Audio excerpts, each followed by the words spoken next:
Painted, Painless Learning. Hello કેમ છો dear students, હું છું તમારો દોસ્ત મેઘાણી સર. દીકરાઓ, ઘણી બધી કોમેન્ટ વિડીયો નીચે આવે, સાહેબ હોલ ટિકિટ ક્યારે આવશે, હોલ ટિકિટ ક્યારે આવશે. હવે તો ખાલી એક્ઝામને 12 દિવસની જ વાર છે, હવે તો હોલ ટિકિટ આવી જવી જોઈએ ને. તો આજે જ્યારે હું આ વિડીયો શૂટ કરું છું ત્યારે આજે થયો છે શુક્રવાર, હે ને, બરાબર ને, શુક્રવાર. તો હોલ ટિકિટ ક્યારે આવશે એની ચર્ચા આપણે કરીએ.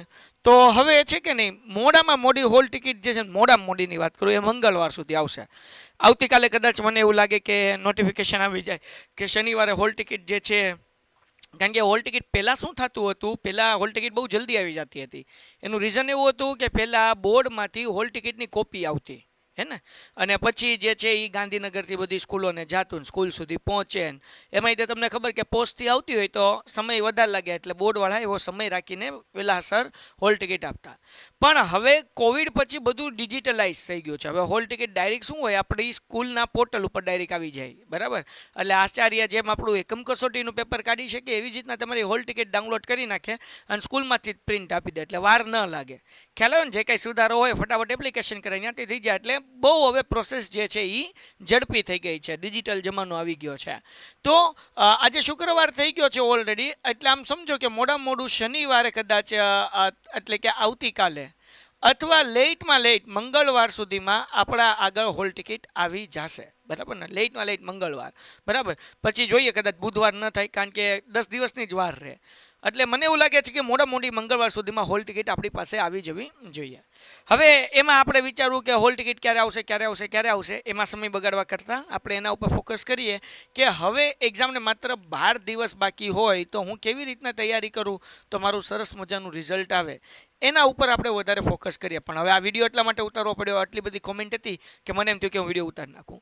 પણ હવે તમે ઈચ્છતા હો કે ભાઈ કઈ રીતે અમારે, દાખલા તરીકે ગણિતમાં 80માંથી 80 લાવવા હોય તો કઈ રીતે લાવવાના, વિજ્ઞાનમાં કઈ રીતના લાવવાના, તો આપણી ચેનલ ઉપર 15 ડે 60 શોર્ટ્સ, 15 દિવસની અંદર 60 લાઈવ લેક્ચર, અને 60 લાઈવ લેક્ચરની અંદર 6 વિષય આપણે આખા પૂરા કરીએ છીએ, ફૂલ રિવિઝન કરીએ છીએ. અને આ રિવિઝન કરી લો એટલે આમાંથી તમને 80માંથી 80 માર્ક્સનું એક્ઝામની અંદર પૂછાશે.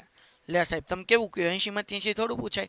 દીકરા, આખું ચેપ્ટર કરાવીએ છીએ, હવે આમાં બાકી જ કાંઈ ન રહે તો હું એક્ઝામમાં કાંઈ 12થી તો આવું થોડું પૂછાય, સમજાણું? એટલે તમારે શું કરવાનું છે, તો વિડીયો લાઇક કરવાનું છે, ચેનલ સબસ્ક્રાઈબ કરવાની છે, અને ગણિતની અંદર પૂરેપૂરો સિલેબસ જો તમે શીખવા માંગતા હોય તો નીચે ડિસ્ક્રિપ્શનમાં લિંક આપી છે. હમણાં જ તે લાઈવ લેક્ચર આપણે 11 તારીખે શરૂ કર્યા, જેમાં મેં સવાર 5:30 વાગે પહેલું બીજું કરાવ્યું, 12 તારીખે ત્રીજું ચેપ્ટર કરાવ્યું, પછી શું કહેવાય કે ચોથું ચેપ્ટર કરાવ્યું, અને આવતીકાલે એટલે કે શનિવારે સવારે 5 વાગે હું 5મું ચેપ્ટર કરાવવાનો છું, શનિવારે 15 તારીખે. અને રવિવારે જે 16 તારીખ છે, બરાબર, એની અંદર 6થા ચેપ્ટરથી લઈને 12મા ચેપ્ટર 14મા ચેપ્ટર સુધી સવારે 9થી રાત્રે 9 સુધી નોનસ્ટોપ 12 કલાક લાઈવ લેક્ચર હશે, ને એની અંદર હું કરાવીશ. હવે આ 12 કલાકમાં ક્યારે શું ભણાવીશ એ પણ હું તમને કહી દઉં. તમને ઘણા બધા ચેપ્ટર આવડતા હોય તો એ ટાઈમે તમારે તમારું કામ કરવાનું, અને આ સમયે જે ચેપ્ટર ન આવડતું એ ચેપ્ટર તમે આવી જશો, તમને રિવાઇઝ થઈ જશે. સવારે સૌથી પહેલાં 9 વાગ્યે જે લેક્ચર શરૂ થશે, બરાબર, 9 વાગે જે લેક્ચર શરૂ થશે એમાં 9થી 10:30 પહેલાં 1થી 5 ચેપ્ટરનો હું સેક્શન એ કરાવીશ. પછી 10:30 વાગે જે છે સવારે એ આપણે 7મું ચેપ્ટર શરૂ કરશું, 12 વાગે લગી એ કરવાના છીએ. પછી 12થી 8:30, 8 અને 9 બે ચેપ્ટર કરીશું. પછી 2:30થી 3:30 10મું ચેપ્ટર કરીશું આપણે. પછી આપણે 11મું ચેપ્ટર 3:30થી 4:30 કરશું, 12મું ચેપ્ટર 4:30થી 6:30 કરીશું, અને પછી 13મું ચેપ્ટર 6:30થી 8 કરીશું, અને 14મું ચેપ્ટર 8થી 9 કરીશું, બરાબર. તો આવી રીતે ગણિત આપણે કરવાનું છે કે જેથી તમારા 80માંથી 80 માર્ક્સ ગણિતની અંદર આવી જાય.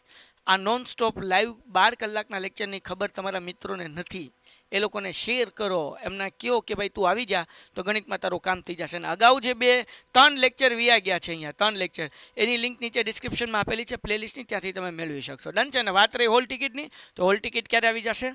શનિવાર, લેટમાં લેટ મંગળવાર સુધીમાં આપણને હોલ ટિકિટ મળી જશે. ને હોલ ટિકિટ હાથમાં આવે એટલે સૌથી પહેલું કામ એ કરવાનું છે, ધ્યાન રાખજો કે તમારા લોકોને પહેલાં તમારા અક્ષર નામ જોઈ લેવાનું છે, કે જેથી કરીને કંઈ પણ ભૂલ જણાય તો તમે પ્રિન્સિપલને કહી શકો. ઘણી વખત આપણે ધ્યાનથી નથી જોતા, અને રિઝલ્ટની અંદર જ્યારે નામ ચેન્જ થઈને આવે, અથવા તો આપણી આગળ શું કહેવાય કે રિસિપ્ટમાં પેપર દેવા જઈએ ને ક્યારે ધ્યાનથી જોઈએ, ક્યારે ખબર પડે કે આ લે આમાં તો ખોટું નામ છે, તો ક્યાં તો સમય લેટ થઈ ગયો હોય છે. એટલે આ એક ભૂલ નહીં કરતા. બીજી વસ્તુ, રિસિપ્ટ હાથમાં આવે એટલે તમારા લોકોને શું કરવાનું છે, સરસ મજાની 2 ઝેરોક્સ કરાવીને રાખી દેવાની છે રિસિપ્ટની. રિસિપ્ટની 2 ઝેરોક્સ કરાવો, એક તમારા ઘરમાં રાખો, એક તમારા પપ્પાને આપી દો. ઘરની અંદર એવી જગ્યાએ રાખો જ્યાં તમે તમારી બુક્સો રાખતા હોય. એટલે કદાચ રિસિપ્ટ જો ખોવાઈ ગઈ, ભીની થઈ ગઈ, ફાટી ગઈ, XYZ, તો તમારા આગળ બીજી 2 ઝેરોક્સ હોય કે જેનાથી તમે લોકો પેપર આપી શકો. હે ને? પછી ત્રીજી વસ્તુ, રિસિપ્ટ હાથમાં આવે એટલે એને ફોલ્ડરની અંદર નાખો બાપા. બરાબર? પ્લાસ્ટિકનું 5 રૂપિયાવાળું ફોલ્ડર લઈ લો. હે ને? પછી આમ પપુડું ન વાળો. ઘણા બધા રિસિપ્ટને આમ શું કહેવાય કે ઓલી નોટને કેમ આપણે આમ વાળીએ એમ રિસિપ્ટને વાળી નાખે. રિસિપ્ટને એ રીતના ન વાળો, કારણ કે હોલ ટિકિટ આપણે સાચવવાની છે એટલીસ્ટ પેપર પૂરા થાય ત્યાં સુધી. અને બાકી એક્ઝામ આવે ત્યારે રિઝલ્ટ આવે ત્યારે તમે તમારું રિઝલ્ટ પણ એ સીટ નંબરથી ચેક કરી શકશો. પણ એટલીસ્ટ એક્ઝામ આવે ત્યાં લગી, પૂરી થાય ત્યાં લગી તો આપણે સાચવવી જ પડશે. એટલે એને આમ વાળી ન દો. હે ને? એને સરસ રીતે સાચવો. ચોથી વસ્તુ, હોલ ટિકિટ આવે ત્યારે તમારે શું કરવાનું છે, એક પણ જે તમારે વાંચી લેવાનું છે. એક તો સબ્જેક્ટનો કોડ હશે, સબ્જેક્ટ હશે, ડેટ હશે. પછી એની બાજુમાં તમારે લોકોને આન્સર, જે આપણે સપ્લી લખીએ ને, સપ્લી નંબર પણ હશે, તો એ પણ ખાસ લખી લેવાનો. નિરીક્ષણની સાઇન પણ કરી લેવાની. હવે ઓલો આ સપ્લીનો આન્સર કીનો નંબર લોકો શું લેવા જરૂરી છે? દીકરાઓ, તમે લોકો માનો કે ભાઈ પેપર ખોલાવા ગયા ત્યારે તમારે ફોર્મ ભરવાનું હશે ને, એ ફોર્મમાં તમારે જે સપ્લી હશે, સપ્લી એના ઉપરનો જે નંબર હશે ને એ પણ લખવાનો આવશે. એટલે આ વસ્તુ પણ તમારે ખાસ જોઈ લેવાની છે. બરાબર? અને 5મી વસ્તુ, તમે હોલ ટિકિટની અંદર જે સાઇન કરી છે એ જ સાઇન તમારે બોર્ડના પેપરની અંદર જે તમારી સપ્લી હોય એની અંદર કરવાની છે. બીજી કોઈ સાઇન ન કરો તો વધારે સારું રહેશે. ડન છે? બાકી હોલ ટિકિટ કેવી રીતના ભરવી એના માટેનો વિડીયોઝ ને બધું આવી જશે. તો વિડીયો લાઇક કરો, ચેનલ સબસ્ક્રાઈબ કરો. અને રવિવારે નોનસ્ટોપ 12 કલાક છે. અને 15 ડે 60 શોર્ટ્સની અંદર વિજ્ઞાન, સમાજ, ઇંગ્લિશ, ગુજરાતી આ બધાય સબ્જેક્ટ આપણે કવર કરી લીધા છે. અને રોજે રોજના લાઈવ લેક્ચર કયા છે એ તમે લાઈવ સેક્શનમાં આવીને જોશો એટલે મળી જશે. તો મળીએ છીએ નેક્સ્ટ વિડીયોમાં. ત્યાં સુધી ગુડ બાય and ધન્યવાદ.